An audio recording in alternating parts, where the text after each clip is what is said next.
Welcome back to the Marketing Ninja Podcast with Manuel Suarez, CEO of attention-grabbing media and author of #1 bestseller, Marketing Magic. As you might have noticed, AI is quickly becoming a part of many businesses all over the world. But what is AI? AI stands for artificial intelligence. It's a technology that makes machines such as computers and robots think and act like humans. AI can even learn from data and improve its performance over time without being specifically programmed to do so. A few examples of AI you're probably already familiar with include voice assistants that can control smart devices. Raise your hand if you have an Alexa at home. That's artificial intelligence. Self-driving cars that can navigate roads. Tesla, raise your hand, all right? So this has been for a while, right?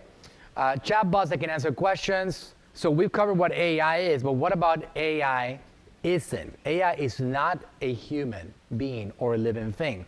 For example, what we're doing today, a lot of what we're diving into is called ChatGPT. It's a particular part of that uses artificial intelligence.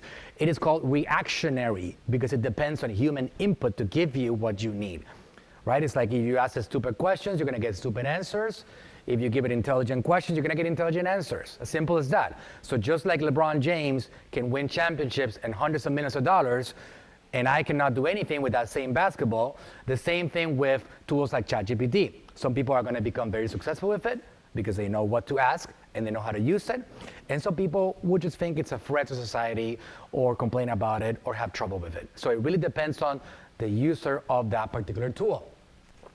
AI is not a replacement for creativity as it is designed to follow specific rules and algorithms. Any of you have heard the word generative when you talk about AI? Generative, okay? They use it. All these tools are generative machines. Why are they generative? Because they generate content based on inspiration or what you ask of it. That's all they do.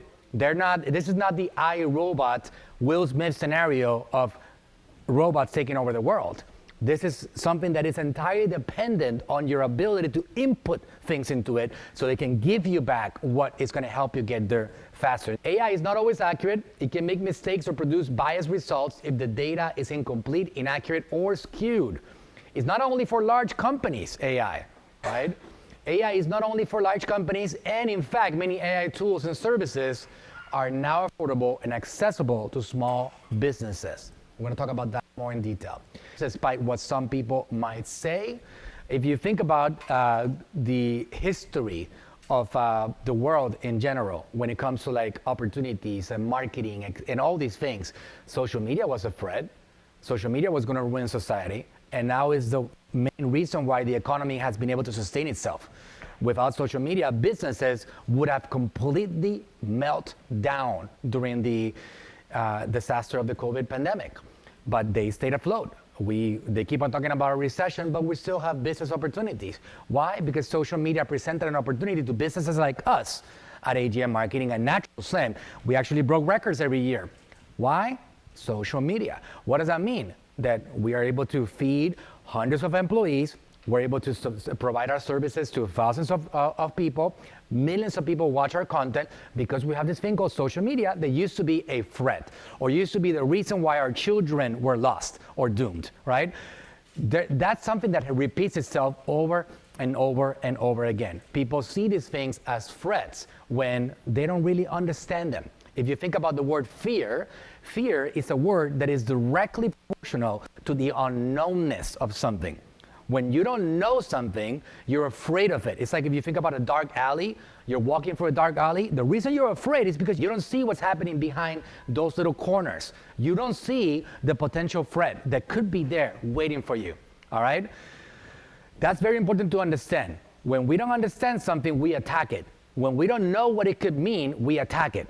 So how do we overcome that? We basically have to understand it. We have to acquire knowledge. We have to get an understanding of what it could mean for us to be able to really determine if there's a danger on it or not, right? So AI is not new. Let's take a quick look at a few key moments of AI's history. Incredible, but you're looking at an 80-year history since people started talking about AI. You can even talk about even earlier than that, artificial intelligence being talked about in science fiction for way longer than that.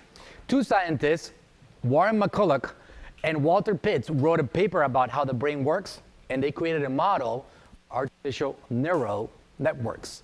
This helped researchers later develop computer programs that can learn like humans. 1950, the term artificial intelligence is coined at a conference in Dartmouth College.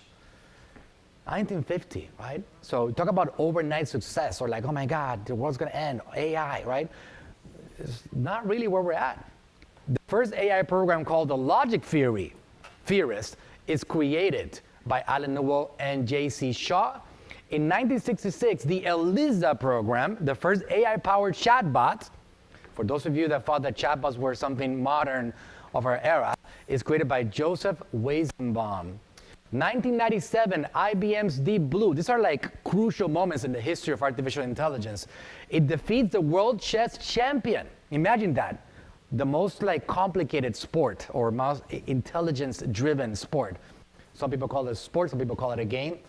Gary Kasparov in a 6-game match. So the guy over here is actually using the computer to determine the next move. That's all he's doing. And he beat the champion of the world, right? 2011, IBM's Watson computer, these are real moments in history, wins a TV game show Jeopardy against 2 human champions. 2015, Google's AlphaGo program beats the world champion in the game of Go, right? And so on. 2020 is the start of this thing called OpenAI's. GPT-3 was what it all started. Natural language processing model is released, which is one of the largest and most powerful language models to date, all right? A language model. In fact, you're more familiar with AI than you might even realize. Google products and services, Google search, used for AI search, query predictions, and personalized results. My goal with the next few slides is to make it clear that AI is not a new phenomenon. We've been using it for a long, long, long time. We just didn't call it that. We just took it for granted.